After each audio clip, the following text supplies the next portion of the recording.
안녕하세요. 애틀랜타 이상무 이기자입니다. 자, 오늘 출근하면서 보니까 주유소 기름값이 3달러 50센트를 넘었던데요.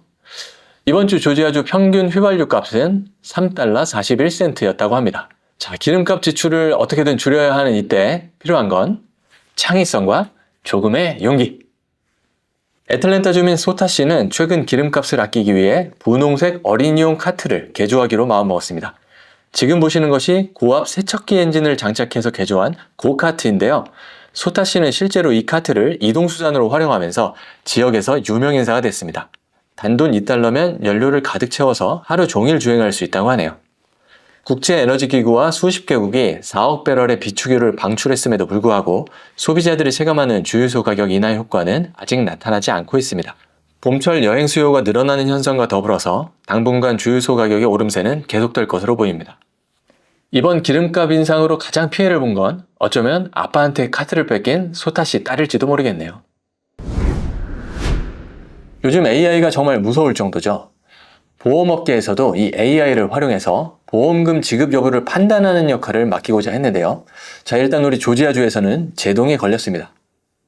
앞으로 조지아주에서는 건강보험사가 환자의 치료비 지급 여부를 AI만을 이용해서 결정하는 행위가 엄격히 금지될 전망입니다.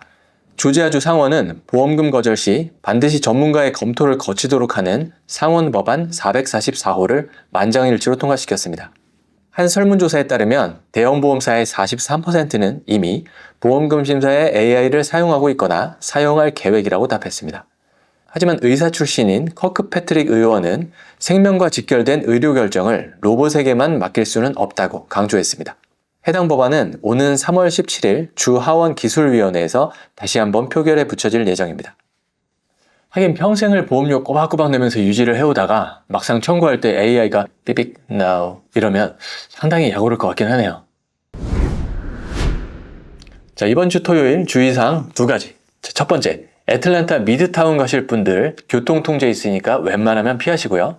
자, 두 번째, 그래도 가셔야 한다면 드레스 코드는 그린입니다. 166년 전통의 성 패트릭 데이 퍼레이드가 개최되면서 애틀랜타 미드타운 일대의 교통이 전면 통제됩니다. 행사는 토요일 낮 12시에 미드타운 15번가에서부터 5번가까지 이어지며 관람 명당을 차지하려는 시민들로 인산인해를 이룰 예정입니다. 교통통제는 행사 전 오전 7시부터 오후 3시까지로 피치트리 스트리트 주요 구간의 차량 통행이 단계적으로 제한됩니다. 혹시 퍼레이드를 구경하고 싶으신 분들은 자차보다는 마르타, 전철을 이용하시는 것이 좋겠고요. 차를 꼭 가져가셔야 한다면 인근의 주차장 먼저 꼭 확인을 해보세요. 남들 싸움 구경이 아무리 재밌다지만 유치원생들 싸우는 걸 우리가 SNS에서 봐야 할까요? 자, 이런 영상 함부로 올리면 어떻게 되는지 이번 뉴스에서 참고해주세요. 애틀랜타의 한 공립 차터스쿨에서 점심시간에 벌어진 유치원생들의 싸움 영상을 소셜미디어에 유포한 행정직원이 결국 해고됐습니다. 아이들이 뒤엉켜 싸우는 모습이 담긴 영상이 학부모 동의 없이 온라인에 퍼지면서 큰 논란이 일었습니다. 피해 아동의 부모들은 아이들보다 이를 무분별하게 유포한 교직원의 행동이 더 큰 문제라며 학교 측에 강력히 항의했습니다. 현재 해당 영상으로 인해 아이들이 학교에서 놀림을 당하는 등 2차 피해까지 보고 있는 상황입니다. 학교 측은 조사 결과에 따라 해당 직원을 즉각 퇴출했지만 분노한 학부모들은 교육위원회에 정식으로 이의를 제기하고 법적 소송을 예고했습니다. SNS에 재미로 뭔가를 올리기 전에 이게 누군가에게 피해를 주는 일은 아닐지 뇌의 필터를 한 번씩 거쳐야겠습니다. 아틀란타에 능력 좋은 제1로펌이 있습니다. 교통사고 및 개인상해 전문 로펌. 미국 소송 변호사 협회에서 40세 미만 상위 40위에 선정된 능력 있는 제1로펌. 이 사진 보이시죠? 이렇게 경미한 데미지로 29만 5천 불 승소하셨다는 게 믿기지 않습니다. 절대적인 맞춤형 서비스. 결과로 증명하는 제1로펌 470-549-7777. 2년 전 아팔레치 고등학교 총격 사건 이후로 조지아 내에서도 학교 안전에 대한 경각심이 한층 높아졌죠. 그런 비극이 다시 일어나는 것을 막기 위해 귀넷 카운티 내의 모든 중학교, 고등학교에는 무기 탐지 시스템이 설치 완료됐습니다. 도입된 이볼브 시스템은 AI를 활용해 소지품과 무기를 정확히 구별해낸다고 합니다. 등교시 학생들이 출입구를 통과하기만 하면 자동으로 검사가 이루어지는 방식입니다. 초기에 이 장비를 도입했던 학교들은 벌써 효과를 보고 있습니다. 지난 학기에 비해 총기나 무기류의 적발 횟수 자체가 절반 수준으로 감소한 것입니다. 현재 조지아주 의회는 초등학교를 포함한 모든 공립학교에 이런 탐지 시스템 설치를 의무화하는 법안을 추진 중입니다. 얼마 전에 초등학교 2학년 학생이 학교에 권총을 들고 가서 학교가 발칵 뒤집힌 사건 전해드렸었죠? 이왕 할 거면 확실하게 초등학교까지 다 하고 또 공립학교뿐만 아니고 사립학교에도 다 설치가 됐으면 좋겠네요. 시청자분들 중에 미국에 온 지 얼마 안 되신 분들 특히 잘 들으세요. 자, 미국에서는 차 안에 아이를 혼자 장시간 방치를 하면 경찰에 끌려갈 수도 있고요. 실형을 선고받을 수도 있습니다. 괜찮겠지 했다가 지나가던 사람이 보고 신고하면 경찰 바로 출동하니까 진짜 조심하셔야 돼요.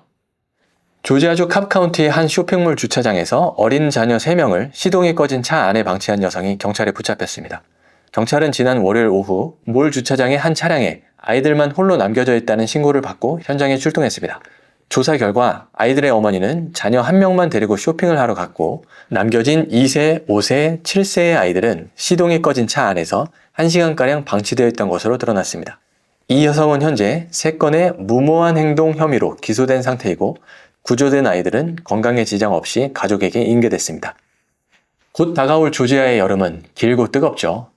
실제로 차 안에서 아이가 갇혀서 열사병으로 사망하는 일들이 일어나곤 하니까요. 신고당하는 게 무서워서라도 절대 그렇게 하시면 안 되겠습니다. 8월의 크리스마스는 들어봤어도 3월의 크리스마스는 못 들어봤는데 자, 요즘 애틀랜타 시내 곳곳에 산타의 존재를 알리는 의문의 표지판이 동시다발적으로 여러 곳에서 등장했습니다. 근데 재밌는 건 이 애틀랜타 사람들 반응이에요. 예, 그래 이게 애틀랜타지. 크리스마스 시즌도 아닌 지금 애틀랜타 도심 전신주 곳곳에 산타가 당신을 지켜보고 있다는 의문의 붉은 표지판이 등장해서 화제입니다. 커크우드부터 애틀랜타 서부까지 광범위하게 설치된 이 표지판은 시민들 사이에서 기괴하면서도 흥미로운 공공예술로 받아들여지고 있습니다. 이 표지판을 설치한 이들을 목격한 사례도 있었는데요. 한 목격자에 따르면 흰 수염을 기른 남성이 픽업 트럭에서 내려 여유롭게 표지판을 설치하며 스스로를 산타라고 칭했다고 전했습니다. 애틀랜타시 당국은 무단 표지판 설치가 원칙적으로는 불법이지만 산타가 지켜보는 것이 사람들이 착하게 행동하는 데 도움이 된다면 그 마법을 망치고 싶지는 않다며 재치 있는 반응을 보였습니다. 산타 할아버지, 올해는 저도 꼭 착한 아이가 될게요. 애틀랜타 시내를 지나가시다가 와, 저 건물은 곧 무너지겠는데? 하신 적 있으신가요? 무시하지 마세요. 그 건물 애틀랜타의 국립사적지로 등록될지도 모릅니다. 애틀랜타 도심의 오래된 건물과 거리들이 미국의 공식적인 역사적 자산으로 인정받을 전망입니다. 조지아주 지역사회협력부는 최근 메트로 애틀랜타를 중심으로 주 전역 8개 장소를 국립사적지 신규 후보로 지명했다고 발표했습니다.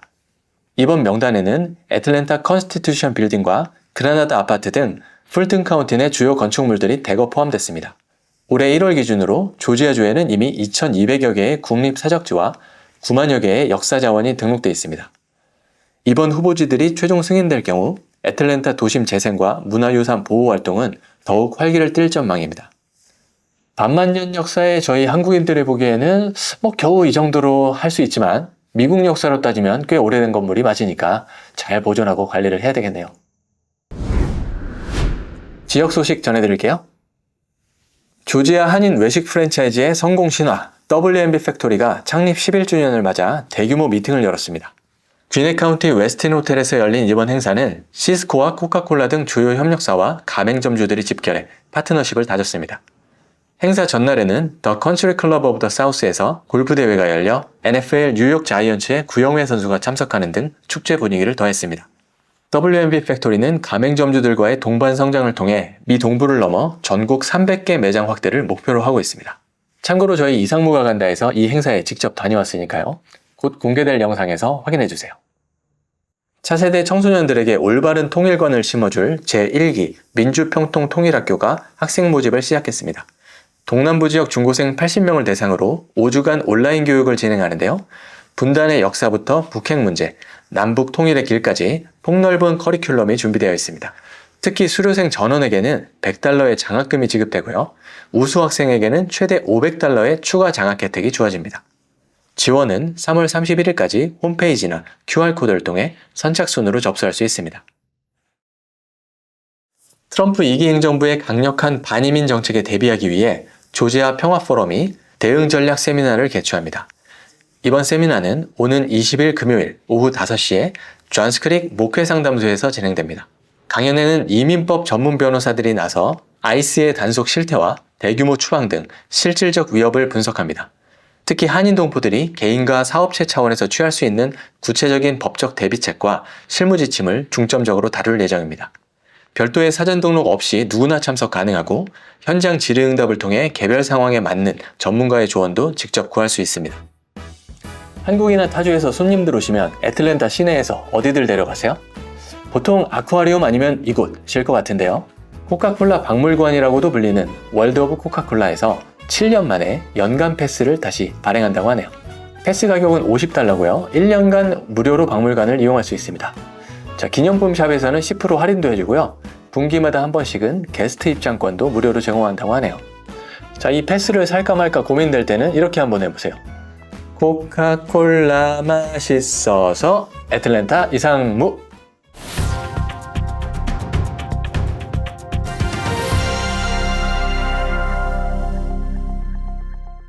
피치트리 스트리트의 주요 구간의 피치트리 스트리트 주요 구간의 차량 통행이 단계적으로 제한됩니다.